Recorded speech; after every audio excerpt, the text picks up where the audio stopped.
สวัสดีครับมาชมแนวทางตำรัฐบาลฮานอยนะครับเนาะมาชมผลงานของวันที่28กันนะครับเนาะ28หน่อย VIP เนาะ886เนาะครับเนาะ86โอ้ยสามดินซอมาเนาะครับเนาะสร้างดินซอเลยนะครับ886หน่อยปกติ50เนาะครับเนาะ50 VIP 116แล้วก็62นะครับบ่มีนะครับเนาะข่าว2หน่อยนะครับเนาะมาชมต่อนะครับเนาะ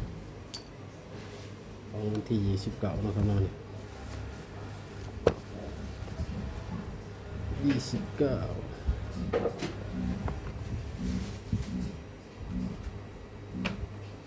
นะครับเนาะ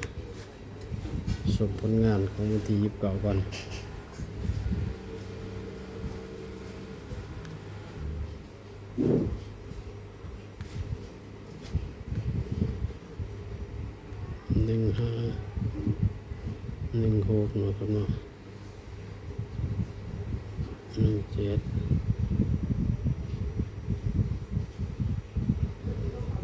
23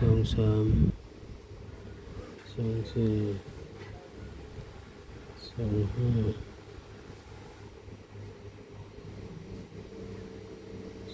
27นะครับเนาะ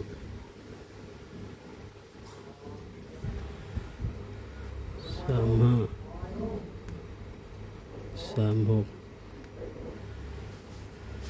37 45นะครับ46 47 56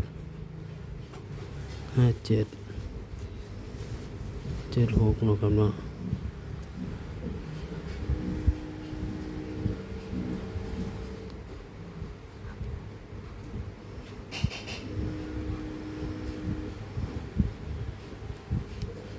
นะครับเนาะ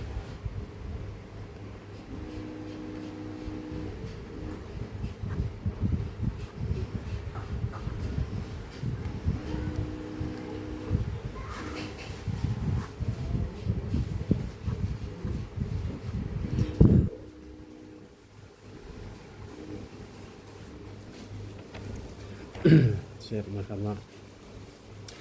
มาฟังคำเตือนนะครับเนาะคำเตือนสูตรเป็นแค่เพียงแนวทางนะครับเนาะทางช่องบ่ได้สนับสนุนในเรื่องการพนันนะครับเนาะ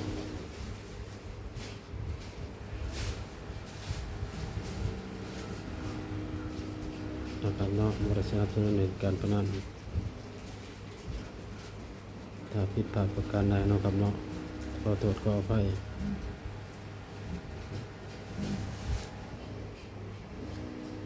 พิจารณาให้ดีก็นำไปใส่เนาะครับเนาะทางช่องก็เฮ็ดไปตามสูตรเนาะบ่ได้สนับสนุนในเรื่องการพนันเนาะครับเนาะพิจารณาให้ดีก็นำไปใส่เนาะครับเนาะถ้าผิดพลาดประการใดขอโทษขออภัยเนาะครับเนาะฝากชมคลิปให้จบเลยเด้อครับเพราะได้สะสมสมุงเนาะครับเนาะ